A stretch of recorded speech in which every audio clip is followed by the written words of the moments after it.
Getting into this business, I would have stopped calling myself a realtor and would have said, I'm a business owner. The minute you could change your mindset into business owner versus realtor is a game changer. You will look at real estate differently. You'll look at how you run it differently, and you'll be a different person in the business.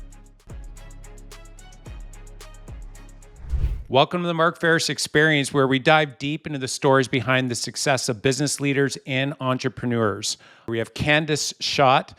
Candice started working at IBM, and she got her original training there in how to be successful in overall business. She ended up getting her real estate license and ended up scaling up to a top team, and then transitioned into a leadership position overseeing 160 agents at Berkshire Hathaway, and is now recently transitioned back to her own team. So a real leader in the real estate industry. And Candice, I just want to thank you for coming on the podcast. So excited. Thanks so much, Mark.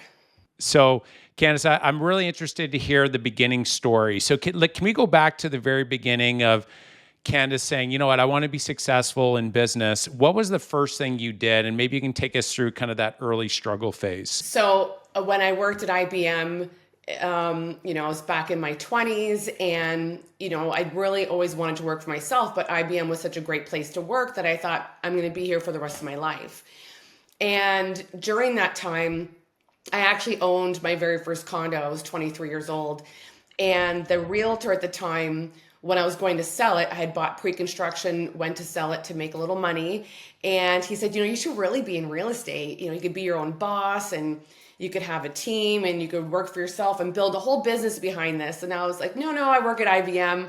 I have a really cushy job. I'm going to have a pension. Why would I want to do that? And so 6 months later, at IBM, it made me think about everything he had said about wanting to own my own business, which I always wanted to do. And I didn't realize that in real estate, you could do that. You'd be owning your own business and not have a ceiling, grow to as big as you want. And so I thought, maybe I'll do my real estate license while I'm working here and just see how it goes.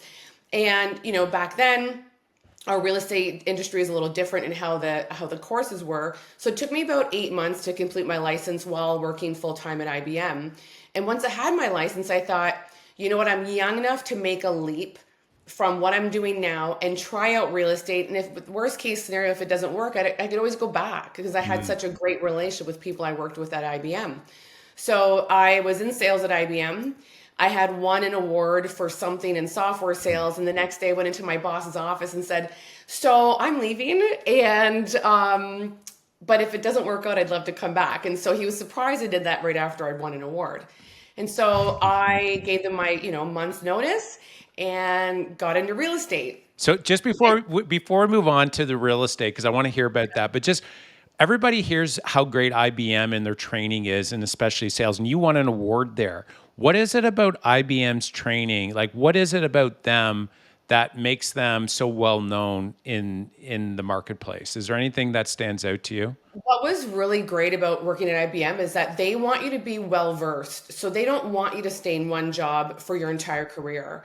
I was there for a total of 7 years, and I had 4 different roles in 4 different departments. They purposely move you around to different departments so that you could learn different areas of the business. I started in project management, and then I was in sales for hardware. And then I moved into online sales through eBay. I was actually part of the team that brought eBay into IBM to sell our excess equipment.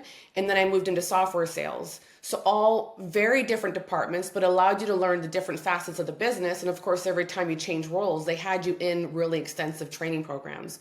So IBM for me was crucial to my career. They taught me infrastructure. They taught me processes, systems, sales, all the important things that you need to run a business. I truly believe I learned at IBM. Oh, so there you go. Okay. So for anybody that's listening, there you go. You got behind the scenes insight as to why IBM is so great. And that makes a lot of sense to move you around to different positions to really help grow you and give you a better understanding on how the overall business works. Yeah, absolutely. It was a game changer for me, for sure. Okay, so let's keep going. So you get your license, you walk in, you just won a sales award. And it's like, okay, thank you for the award. I'm going into real estate and becoming an agent. What did they say to you? You said he was surprised. They were surprised. They Yeah. had me on what was called the like they had a grooming track. They had this track to groom executives, and I was on this track to be groomed as an executive, which would have been amazing. But I always wanted to work for myself, and I knew that this was an opportunity to do that. Still have the sales aspect, which I had learned at IBM, but be able to work for myself, create my own hours, create my own dreams, vacation whenever I wanted to. So I was like, you know what, guys, if this doesn't work out, I'll come back. So the door was always open. I didn't leave on bad terms, which was great. And so I get my license, and I remember it was summer. It was, I think it was, I don't know, July or August. And I was like, hey, everybody, I've got my license. Who's going to buy and sell houses through me?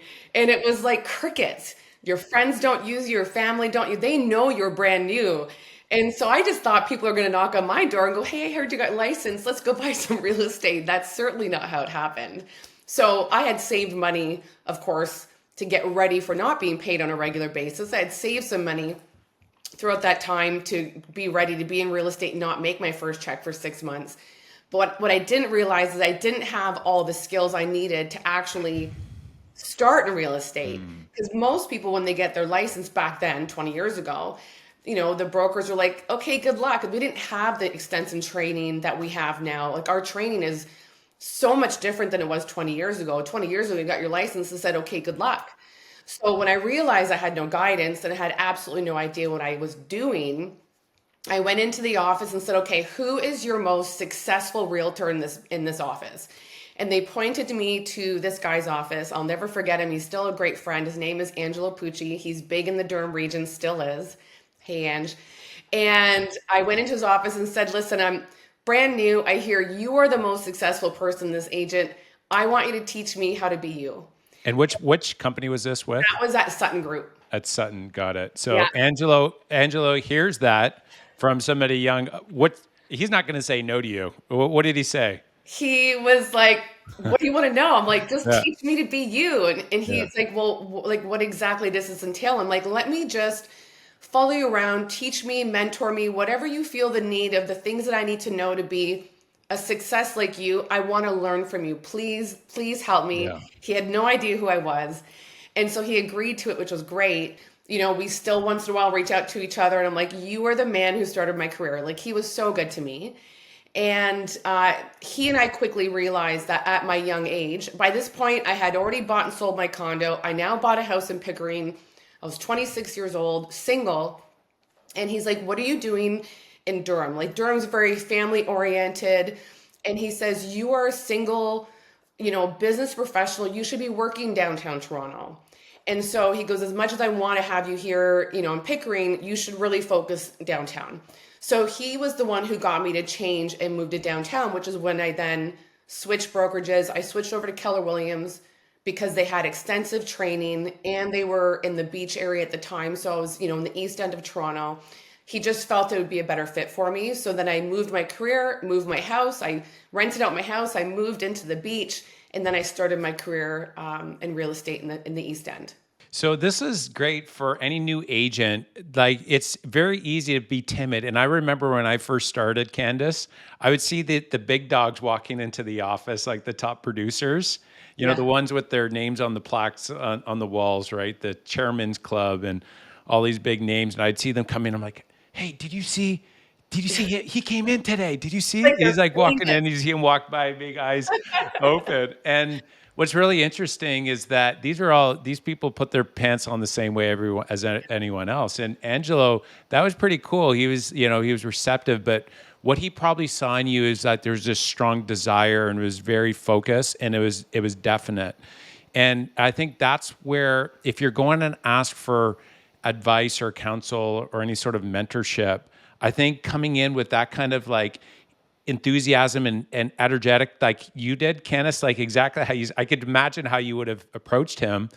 That's a very hard thing to say no, because it's definite and it doesn't happen very often, No, right? no. Even, some of the agents I would meet that would come into our office, because now 20 years later, they look at me like I'm this person. Yeah. I'm like, I'm You're not the the big regular dog now. person. Like, it's weird because I remember Yeah. looking at the big dogs Yeah. going, Oh my God, they invited us over their house for a party. We're going to the big dog's house. Like it was such a big, it was like they're famous. Yeah. Like you're famous. Like Yeah. you, Mark Faris in the real estate Yeah. business, you are famous amongst all of us. So it's the same thing when you're like, hey, want to be my podcast? I'm like, "Ugh, of course I do, because you're famous, you know? Well, no, and it's funny because I still feel like even going to the chairman's retreat, I remember like you had Loretta Finney and Dan Cooper and all these kind of names at the time walking in. It was my first year, and it's timid. And so the reason I'm bringing this up is as a new agent, listen, like it's only like maybe 3 or 4 years away from you being there, and it really just takes a lot of effort and focus. And at the end of the day, I think coming in with that like courage of, you know what, I'm on my way. Everybody else needs to see it, but you're still coming from a place of like humbleness, not like a know-it-all, but coming from a place of like definiteness of purpose and like a lot of energy. It is rare out there to see that. And so that's pretty cool that Angelo took you in under his wing. And Yeah, I was like, please teach me everything. And listen, I'm sure you're the same. It's still the same now. I still, joining Royal LePage, one of the big things for me is when I went and sat in Sam's office, she's on the leadership team. I'm like, I want to be around agents who I want to be like when I grow up. Still 20 years later, I look at the agents in our office, the Karen Millers of the world, the Erica Reddys, Chantel Chris, there's so many incredible teams and agents, even single agents that are so incredibly successful in our office. I'm like, I want to be like you when I grow up. So I want to be around people that could still teach me 20 years later the things that I should be doing in my business. And that was a big reason for this brokerage. Like there's so many incredible people here. I'm like, I just want to like suck in all the information. Just help me be you. for 100%. So like hang around with other successful people, super important. And then one other suggestion for the listeners out there, that if you get advice or counsel from anyone and they give you some sort of practical advice, one of the best compliments you can pay them is to implement that and circle back to them and let them know that you executed and some of the feedback that you got from executing on that idea. Candice, it is so rare if I give, a book to read or, I suggest doing this, it's like hardly ever would anybody ever circle back, say, "Hey, you know what, I implemented that and here's what I got from that. Is there anything else?" And the ones that do come back, it's like maybe 1 or 2 out of 100. It's like it's a gift. So that's where I would say, instead of like constantly trying to find the next thing, just implement what was told, circle back on that, and they'll gladly give you more wisdom as you execute along the way. Yeah, it's so true. We're fed so much information in our industry, especially with how incredibly quickly it's changing, even right now, that those few nuggets that people give you, they're giving it to you for a reason. They're giving it to you because it works. I know I've done the same. And when I've coached agents and taught them, I'd be like, guys, please, I promise you, if you just do these two things, your business will grow so much more. And then you know that in a class of 100, you might get 1 or 2 that actually implement it because there's so much information being thrown at you, right? So. Yeah, yeah, simplicity. There's real wisdom in keeping things simple and just executing. Okay, so you get your license. You start. You move to the city. Yeah, you're single. You start to do well there. Maybe can you take us through you doing well as an individual and then scaling up to a team and then pivoting into the leadership side of it? Pivotal moment in my career was when somebody I worked with at KW, her and her husband were looking to retire out of the business. And they ran a really successful repeat and referral business. I've been in the business at that point probably 20, 25 years. And they were looking for an agent to take over their business. So myself and a few other agents had the opportunity to interview and see if we would be the right fit and personality type to take over their client list. So I was really, really fortunate about 5, 6 years into the business to be chosen as that person to take over for them. Part of that was learning, spending an entire year with them, how they ran their business, the infrastructure they had in place, how they work with their admin, meet all their clients. It was incredible because the first 5 years of my career, because I didn't have the proper training, I was running like a chicken with its head cut off. Like I didn't even know what I was doing. And then these people come in, they're part of Keller Williams, which is, incredible when it comes to education. So between taking all their education and hanging out with them for a year, I took over and it transformed my business. They truly taught me how to run a business how to run a real estate like a business. Whether you're IBM, Starbucks, McDonald's, it doesn't matter. As real estate agents, we are a business just like all these other entities are. And I wasn't running a business my first 5 years. So when they taught me that I'm actually running a business with all the various departments, and it just so happens our products are selling homes, that was a game changer for me. Like practical things that you started doing different now that you saw yourself running a business, not just, you were an agent. Were there one or two things that you started doing that are like practical takeaways for the listeners? Uh, Having a database, and it sounds so incredibly easy, but the amount of agents I've taught in my career that didn't have a database, it's that. You need a database of information, who your clients are, when you transacted with them, families information, kids information, their dogs, when special things happen in their lives. If we have 100 or 200 or 1,000 clients, it's going to be harder to keep track of that on a spreadsheet these days. So having a database was key. I didn't have a database in the first 5 years. I was probably running off back then off of sticky notes in a notepad. And so the database was a really big deal. And then the other one, I'd say the other practical one is just coming from a place of contribution. Like our clients, if they trust us to use us in real estate and for one of their largest transactions in their lives, why wouldn't I not contribute to their life? Whether it be acknowledging their birthdays, whether it be, hey, listen, do you guys want to come over for dinner? I'd love to see you. Haven't seen you for a long time. Whether it be giving them something for no reason, popping by during the holidays, sending them cookies to say, hey, happy Valentine's Day. Hope you guys are doing awesome and, madly in love. Like doing little things for our clients and having a database, two of the most simple things in the world, would change people's businesses, I think.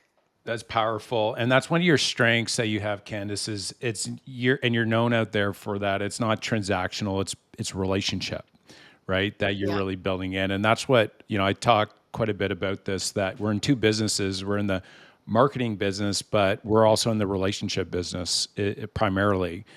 And so that's a real strength. So I love those tangible pieces of advice. It's like, invite for dinner and like building the relationship side. What else? Is there anything else that you do to build like deep relationships, being that it's such a skill set for you? Maybe a lot of it comes natural, but is there anything else that you can give our listeners like to kind of that mind of yours a little Like, bit more that you do? just being in their lives. Like when my clients have babies, I want to meet them. I want to get them baby gifts. Like little things, like our clients have babies, we'll send them gifts. I love to cook, so sometimes I've had clients here or a new restaurant opens up. I want to be like, hey guys, I know you're foodies like I am. Any chance you guys want to grab some dinner? Like we have dinner this Thursday with clients of ours that just got married just to celebrate their wedding. We weren't at the actual wedding ceremony. We went to their reception. And we're like, you know what? It sounds silly, but I want to spend money on them. I want to do like cute things for them because I want them to know we're thinking about them. And I want to say thank you because I mean, them being trusting us with the largest transaction in their life, like how else can I say thank you? But to always remember the things in your life, remember your birthdays, acknowledge you've had babies, acknowledge your anniversary of your home, being like, hey guys, you guys moved into your house 5 years ago. Can you believe it's been 5 years? Because these are big, I don't know, they're big moments in their lives and they trusted us with it. So we always want to come from a place of being like so grateful and saying thank you in ways of gifting. I don't know. I like to gift. It's just a thing. So we talk a lot, like on the real estate brokerage side, we have this value of wow service, and one of the things we talk a lot about is like collecting dots and connecting dots. So, Candice, where a lot of people or a lot of agents or maybe just business owners overall, they would know, okay, there is an anniversary coming up, so they've collected dots, but the latter half is something that you do really well, is you connect the dots. So it's like you collecting information of like birthdays and these, so it's like being intentional. The intentional part of it is executing on the backside of it. Now you got to connect it. Just knowing this information is not enough. You got to follow through and actually do something about it and connect them all is where you get that true value. And so that execution side, how do you keep it up when you're doing, transaction after transaction, you get busy? I think that's where a lot of us maybe fall short. You get like all of a sudden spring comes and you got like 10 transactions that are happening. How can you keep that top of mind? Do you actually execute? Like our database obviously tracks everything so that we don't miss any dates. It's very important that we don't miss any dates. So our database will literally say, okay, here are the following things happening for the next 2 weeks. So if I could have an opportunity to quickly write a note or a birthday card or have a bottle of wine sent out, we could do it in advance so that we don't miss it. I want to be able to know about it a couple weeks in advance so I know it's not a day before, and it gives us time to prep. And of course, having a team member that helps us, having our administrator who's incredibly helpful for us, that makes a big difference. Like Jay and I could not do this on our own. We need help. We're running a business. We already wear, like you said, marketing hats, human resource hats, administrative hats, sales hats, you name it, operations. We just can't do this on our own. So we definitely have help of someone who helps us execute that. We're very diligent with the system, how it works. Once somebody buys or sells a home, they are immediately into our database. All the information is there. We have all the key dates in there. We have reminders that come at us every year to make sure we don't miss anything. Which system do you use for your CRM?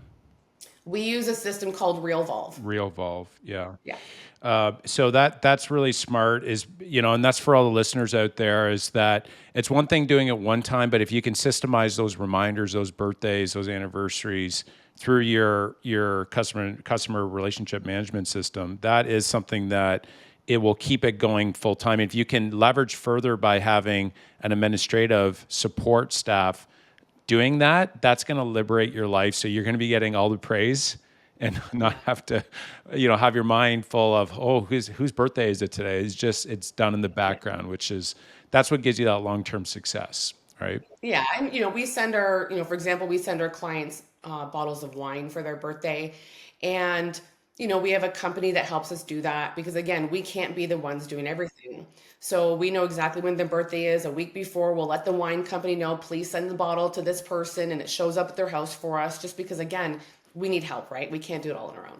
So you're a top leader. So you grow to one of the top teams on the Toronto Real Estate Board, and then you had this opportunity to oversee 160 agents and be the broker of record. How did you make that jump, and what were some of the key lessons you learned overseeing that many agents? Wow, how'd you make that jump? The jump was an opportunity that was presented to me, which I jumped all over because I've always wanted to be in leadership at a brokerage. So I was really excited about it.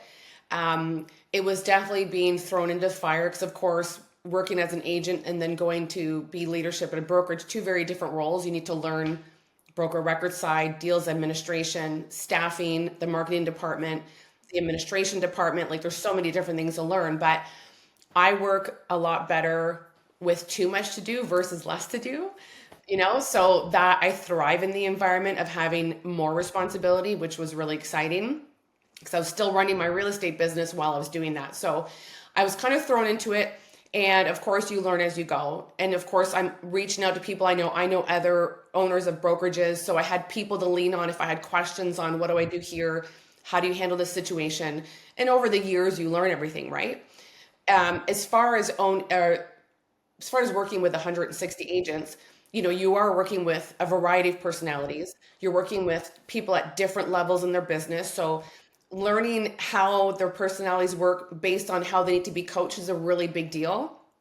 Somebody who is brand spanking new to the business, who has a certain personality type, may not take the same type of information from me as somebody who has a high, like A-type personality and is incredibly busy. So learning that side of the business, I've always been a big believer in learning personality types. I'm a big believer in the DISC system, which I learned from KW, so that you can learn how to deliver messages. Knowing when people need coaching and when they only just need someone to listen and not give you their opinion, that was a big deal too. When agents just want to come in and get things off their chest or vent, and maybe don't want information from you, they just want someone to talk to who could understand what they're going through. That was a big one. Knowing that you're not going to please everybody, 160 agents, 50 agents, or 1,000, you're not going to be able to please everybody in the same manner. That took a lot because sometimes I take things personally if We planned events and not every agent showed up, or we have education going on and not everybody showed up. Realizing you're catering to different crowds is a big deal with having all those agents as well. And just knowing that if you're putting out value and ways to bring people together and creating community and culture, eventually everybody will come together, right? It's just a matter of it takes time. It takes help from a lot of other people in the brokerage to bring in that culture and community. And knowing that you're all on the same page, all those things really help. And I really loved it. Like I really did. You had passion there. So just Yeah. I want to highlight a couple of the wisdom nuggets that you shared. So first, when you went into that new role, is you talked to a number of people. You had wise counsel from a number of your mentors of people that were actually doing it. So you repeated what you did when you got your real estate agent license, right? You went to somebody that was doing it and asked for Yeah. counsel. That was really smart. And then what you shared there is it's such a highlight of really great leaders is that I found the difference between good managers and great managers. The good managers knew generics about their people, right? And like the great managers knew specifics. What were their strengths, their weaknesses? What were they currently going through? Personal challenges that they were going to? When are the times that you had said that they just want to talk and vent and they don't want to hear you any sort of advice? So that kind of relationship I found to be such a great, we'll say, glue within a department to build these deep relationships with, where people see you as a viable, like, we'll just say as a valuable part of their team for their success, right? And so that is such an important thing. If you're whoever you're overseeing, know the specifics about your team members, and if you can get that deep, you're gonna be much more valuable to the organization. That's one thing that you learned early on. Knowing their personality types, not only with the agents, but also our staff. Like at the beginning of starting over at that brokerage, I actually dissed everybody. I was like, Yeah. okay, guys, if we're going to sit on this management team together and there's whatever, 10 or 12 of us, we really should know each other's Good. personality types, how we communicate, how we receive And information. sorry, guys, So I just made them just all do a just so we're disc. clear, Candice didn't say diss, like diss them. She said No, disc. disc. It's the personality profile in each of their team members Yeah, and their DIS. agents. Okay, just Yeah, I had, clarify. yeah. And if Yeah, anybody came in for coaching and yeah, any of the agents, I would also have them do their disc. So before I coached them, I knew how they would receive smart. information, what they needed from me, what would resonate, what type of personality. Yeah, I'm big on that one for sure. Yeah. So as a leader, you make so many decisions on a day-to-day basis. Are there any like principles or values that you filter your day-to-day decisions through? I am honest to a fault, somewhat blunt for sure. I'm not someone who's going to sugarcoat things because that's what you want to hear. I think in this business, it's incredibly important to be honest. Like, just be honest and transparent. I would say it doesn't always, I mean, it's not always what someone wants to hear, but if it's truthful and it's coming from a good place, I think it's important to do that.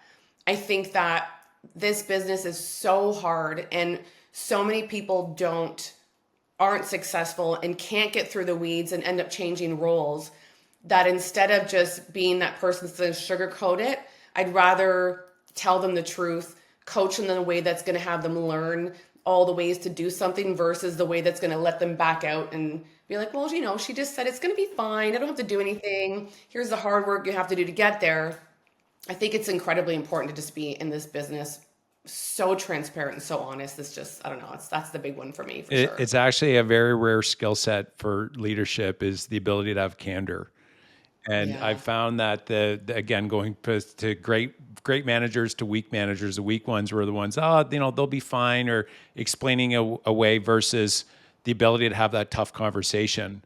And through the years, it's interesting how sometimes, there'd be an open loop that would be constantly happening. And then I would have to step in to go fix a leader's problem instead of the leader. And I found with the strong leaders, they just fix those, and it's quiet because they deal with them ahead of time, and they tell people the truth. And what's interesting, Candice, you probably tell me if this is accurate for you, is when you have the ability to tell people the truth and tell them from a loving, empathetic spot, coming from a place of I want to grow and develop you, like you have so much more potential, and here's where you could be, stepping it up. People respect that. Has that been your experience? 1,000%. That's the sign of a good leader, Yeah. somebody who does have empathy, but could be honest and is coming from a growth mindset. They're all qualities of a great Yeah. leader, for sure. The weak Yeah. ones, the weak leaders that don't share the truth, it's actually, you have, and you probably see this a lot when in the industry, it's like, not for yourself, but out there where you have like agents are so strong. And I think with most salespeople, they're very strong willed. And if they see a manager that they can just go slap around, they'll run all over them. Sure. Right. And so Yeah. that's one thing that if you want to earn respect as a leader, the ability to just tell people the truth coming from a empathetic spot is actually going to help you dictate and actually attain more respect and just make you that much more of a leader. You're not doing them a favor by sugarcoating anything. Not at Yeah. all. Not at all. Are there any daily routines or habits that you do, Candice, that have helped you through the years be successful? I work out every day, um, exercise. And if I don't do it in the morning, I won't do it later. Some people are later people, I get that, but I need to start my day. So I'm lucky enough to have a base or a basement that's all full of gym equipment. So I've got all the equipment I need.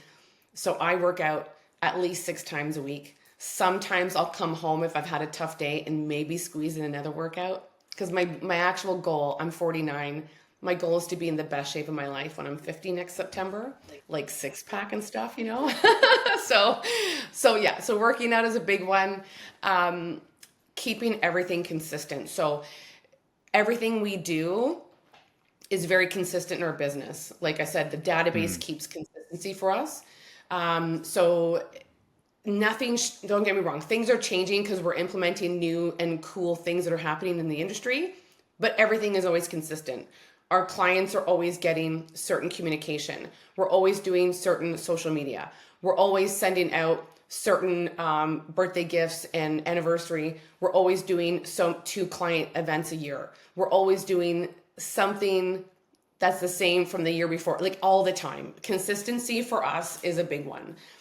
I think if we didn't have that and we didn't have our database that's reminding us and telling us, hey, by the way, it's August, whatever today, what's today? I don't even know, August 20, whatever. The client event we're having next is in September. Our database told us in July, start planning your September, client event.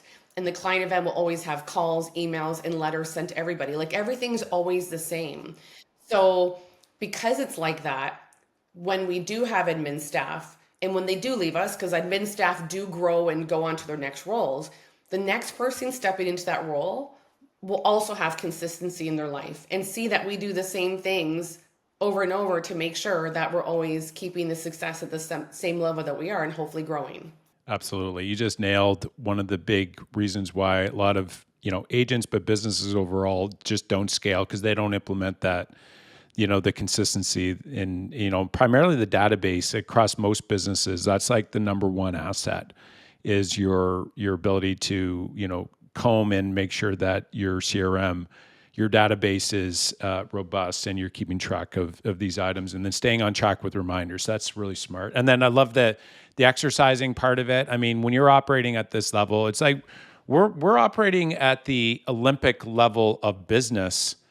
All right, we got to treat our bodies because it's interesting. I've seen in team members when they're actively staying on top of their exercise, they're actually more productive at work. Like I've seen a consistent theme there. So if you want to get better, make more money, it's like get in the gym, and that's actually a very good investment for overall productivity and a financial investment, not just a health Yeah.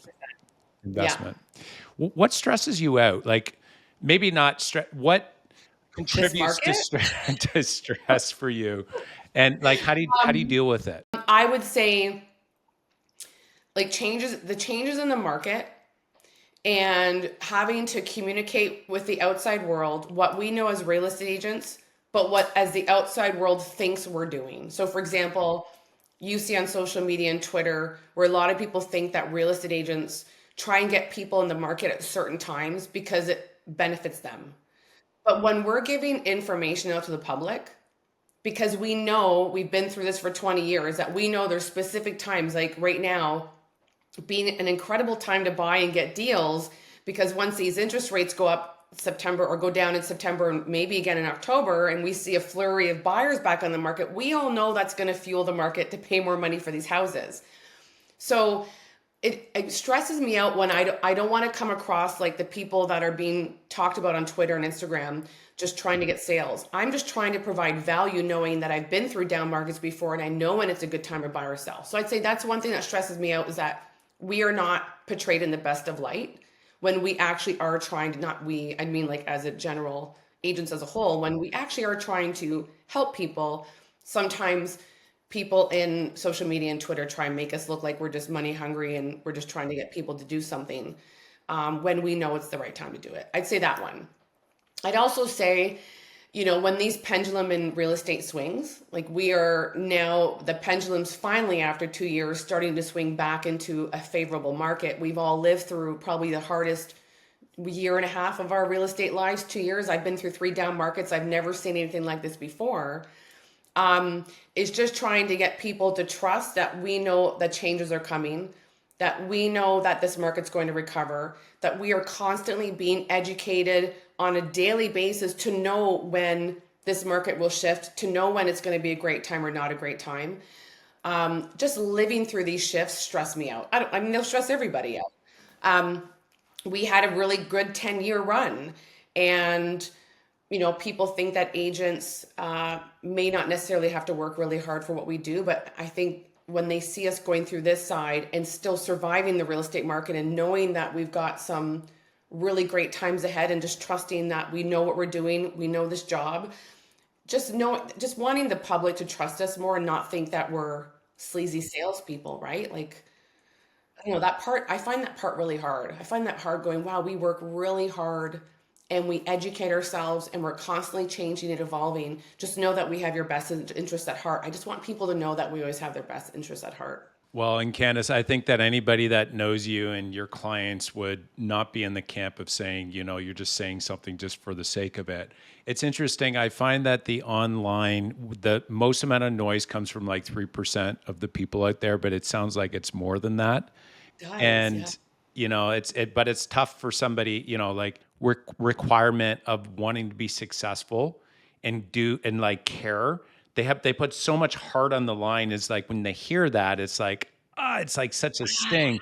But that high standard actually it's a blessing, because that's the stuff that keeps you up at night. That's the stuff that wakes you up a little bit early. That's the stuff that makes you stay a little bit late, to make sure that you follow through in what you say you're going to do. It's that high standard that makes you so good at what you do, but at the same time, it's like there is stress that comes from that as well. And I think, I just go back to, you look at your clients and they wouldn't be saying that. They would see the value, of course, with you. I think it's that 3% that no matter what happens, we're not gonna please them. And to be fair to them, the 3%, they probably went through, like, there's good and bad people out there in any industry, and there's bad agents out there, and there's a good chance. And that's where, for me, we talk a lot about on our team, both on the capital business and the real estate side, is like having perspective that the other person might have and probably did go through a really challenging time. Maybe they had a really bad experience, investing with somebody, or buying a house with somebody, or maybe they just found out that their parent passed away, or maybe they're just going through a really, a nasty divorce. Like, you never know where people are coming from as well when they're posting those negative things. And so that's where I was, okay, you know what? They're probably just having a bad day. And I found, for me, just so, if there's any help to you, I know for me, this is helpful. When I see stuff like that, it's like, they're probably just having, a bad day, or something probably happened to them, because that's not reality, or that's not true. But, perspective I found helpful. Yeah. But that's cool. Thanks for sharing that as well. And I think, that's a very consistent theme for top producers. What keeps you going through challenges? And I mean, Candice, as a leader, but in any sort of business, it's tough. It's really hard. It seems so sexy. You're like wearing these nice clothes, going, $1 million real estate agent. Like God, what no. what Like, keeps you going through the challenges? Because I know there's many days you wake up and you're like, I just got like 6 no's. Yesterday, I just had 5 deals fall apart. The yeah. market is dropping. Nothing is selling. It's like, and I'm getting the 3% telling me that, oh, you're just posting something You because. guys all What suck. keeps you going? Yeah. What keeps you motivated? I do not want to work for anybody else. So if it's not real estate, and now I've been doing this for 20 years, so why would I leave now? It would be working for myself in another capacity. And what else can you do for a living where you can make your own hours, travel as much as you want, put your kids through school, you know, hopefully with proper investment properties, put yourself through retirement. Um, I don't know anything else in the world that allows us this freedom. It's probably the most stressful job on earth. If anybody followed us around for a week and actually saw what we did to get one client, people would have a different opinion about real estate agents for sure. Um, but yeah, like where else can if I need to clock off at 2 o'clock to go to my orthodontist, or I want to go to my kid's graduation, or I want to take a 6 week holiday. Jay and I, when we got married, took a 4 week holiday in January and then also did deals on our computers from our holiday. Where else can you do that? We work hard, incredibly hard as real estate agents, and you could also play hard too. Now, I don't play enough. We definitely work a lot, especially lately with this market environment, Yeah. but I wouldn't do anything else. I couldn't imagine working for somebody else and then telling me what to do on a daily basis. Not a Yeah. chance. I mean, I do that to my husband, so I can imagine. Well, you guys are a good team. Yeah, it's like the power couple. What do you believe makes a great leader? Uh, we go back to being incredibly honest and truthful, having empathy, understanding where people are going through, but being able to pull them out of it and give them the vision for moving forward. Someone who's a visionary, being a visionary, having the ability to actually communicate that vision and execute it with the right team, I think is a big deal. Empowering people to make decisions, to become leaders, to train them to be successful, to move them up in a business. Um, Someone who has great communication skills, but who could also listen, versus someone who's always talking at you. You want someone who could communicate, verbalize really well, but also have the ability and the capacity to listen and also have that empathy that you need to listen to people. And just somebody who's kind. There's so many people out there that are leaders and they made it to the top and may not have the heart and kindness that most humans need in interaction. I want to be able to look up to somebody. Like the leadership that I'm with right now at Royal LePage are blowing my mind. These are some of the most incredible people I've ever worked with. Chris and Jeff and Sam, they are talked about in the industry as being amazing leaders. I'd heard all about them before I even joined Royal LePage, but to experience it myself, like I've emailed them going, wow, so this is what amazing leadership is like. I'm like, you guys are blowing my mind. They're such incredible people. And I've only been there for a couple months, and agents who walk around the office, everybody brags about them. If I'm going to be in a leadership position, I want everybody to brag about me. Like they clearly have a massive amount of respect in the industry, respect amongst their agents, their staff. When you have staff that have been in a business, in the same business for years, that says a lot about the leadership. And so I'm just glad to be there. And if I can learn other skills that these leaders can teach me so I could be a better leader, I'm all about it. I'm all about amazing leadership. And everywhere I've been so far, I've been very lucky to be amongst incredible people. And I believe I choose my roles based on who is leaders. So far I've been very lucky.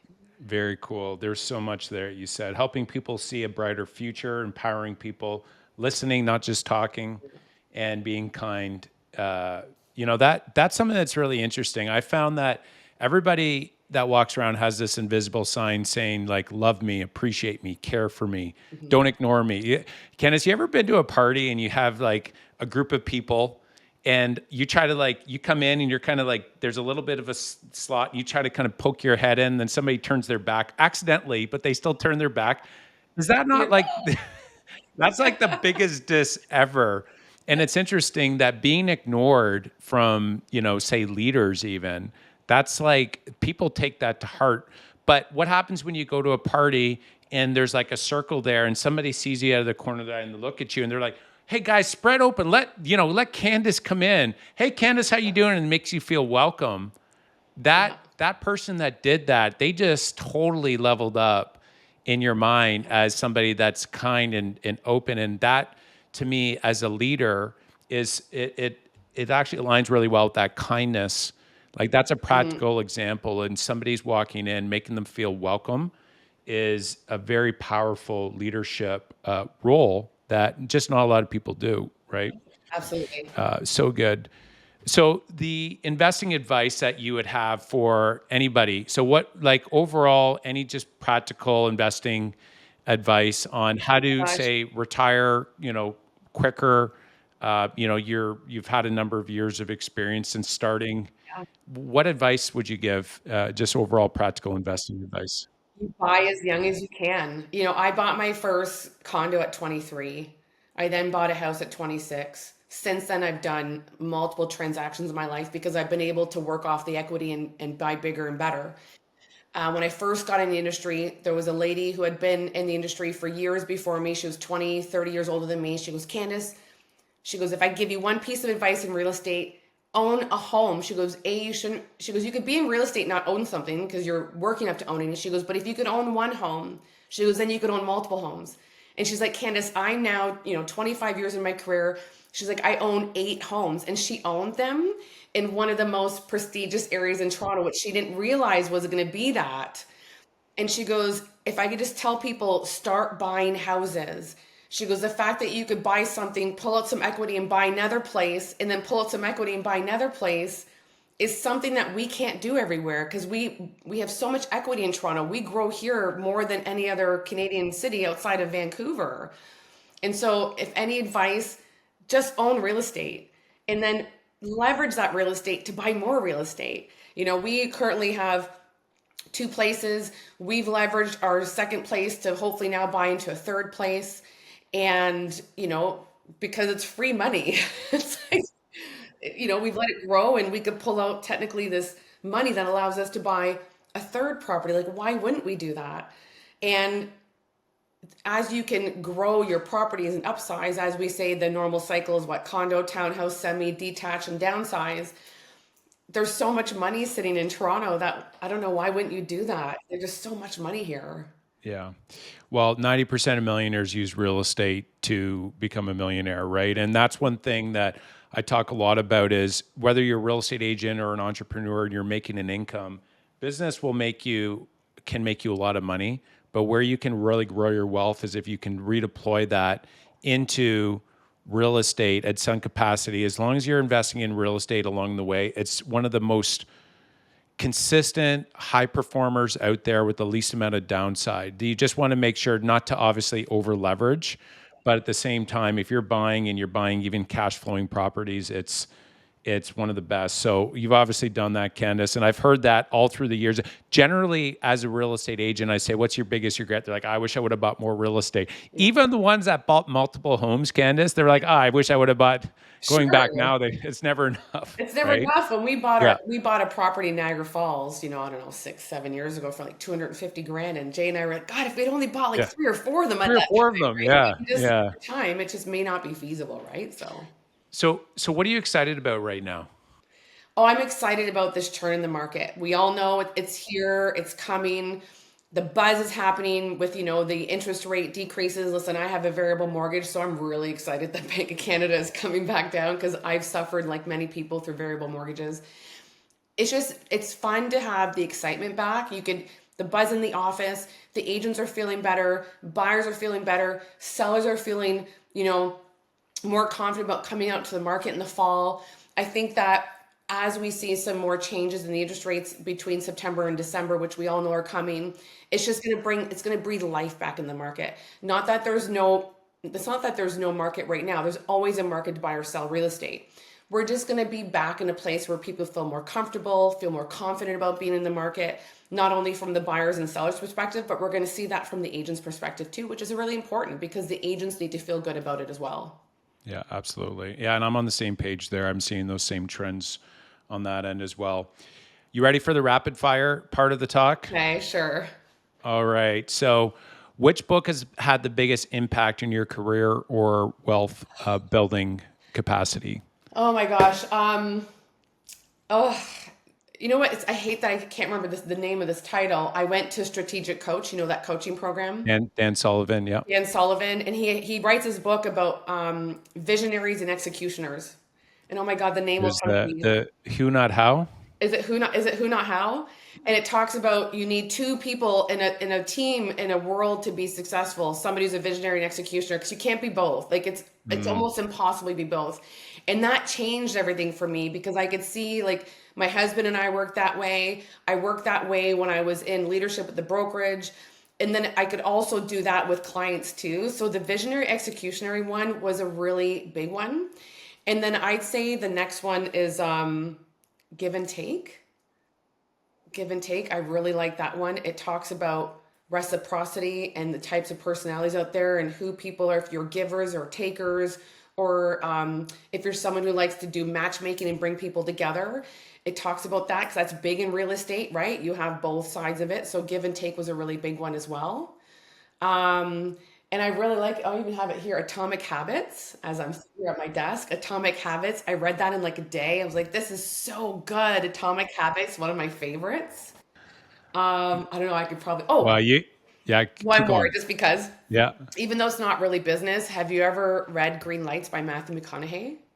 I've heard very good things about it. Game changer. Put it as an Okay. audio I book will. I got it. because Matthew Yeah. actually narrates it. So he's like, all right, all right, all right. That. Yeah. And Green Lights, I've actually listened to 3 times, whether it's personal or business, it'll resonate with everybody. I think Green Lights is probably one of the best books I've ever heard in my life. He killed it with this book. Yeah. Okay. Well, definitely I'm going to add that to my list. Dan Sullivan, just for those listening, he wrote, there's 3 main books. So The Gap and the Gain, Gap Who and Not Gain was How. good too. Oh, Yeah. another good one. I have read that too. That's another good one. Well, so everybody, you can see Candice is very much a reader. That should give all of us some sort of clue that reading has some sort of association with successful people. So we got a lot of wisdom books, and I got that Green Light. That's by Matthew McConaughey. That's now on my book list as well to make sure to pick up. Candice, what are 3 words that people that know you really well would describe you by? 3 different words. What would they be? And you can brag a little bit. You be real on this one here. So amongst my friends, I am the one who brings everybody together. So I'm very much a giver. I want to bring people together. I want to cook for them. I want to host them. So I am that person amongst my friends. They say I'm extroverted, but oddly enough, I'm actually a secret introvert. I have to force this extroverted side of me. So people think I'm an extrovert, which I find really funny. Um, and that I'm just like super, I guess giving and generous is the same. Like I'm just that person. I want to like be there for my friends. I want to bring them together, be there for my family, whatever anybody needs. I just want to be that person that they need and come to for anything. I love being that, I don't know, shoulder to cry on, someone to celebrate with, that kind of thing. Very cool. So you're a gatherer, a giver, and you're generous as well. The 3 Gs. Yeah, yeah. Yeah, very cool. Okay, and then what final advice would you give your younger self? If your younger self came to you and said, "Okay, give me one piece of advice," what would you tell them? Getting into this business, I would have stopped calling myself a realtor and would have said, I'm a business owner. The minute you could change your mindset into business owner versus realtor is a game changer. You will look at real estate differently. You'll look at how you run it differently, and you'll be a different person in the business. I think you are a business owner. I think had I known that in the first 5 years of real estate, it would have been a game changer for me. Well, there you have it. Final piece of wisdom from Candice Schott there. Thank you so much. This was great. So much wisdom, so much counsel. And Candice, thanks again for coming on. No, thanks so much for having me, Mark. I'm a huge fan. Anytime I've heard your name, I'm like, I know Mark, because you to me are the famous one. Well, Candice Schott again, thank you so much. And thank you guys for tuning in on the Mark Faris podcast, Mark Faris Experience. Hope you have found today's conversation super insightful. I know I did. If you enjoyed the episode, don't forget to subscribe and share with others who might benefit from the insights shared from Candice today. And just remember, the journey to success, it really is a marathon. It's not a sprint. So let's keep moving forward together. Until next time, I'm Mark Faris, and this is the Mark Faris Experience. We'll see you next time.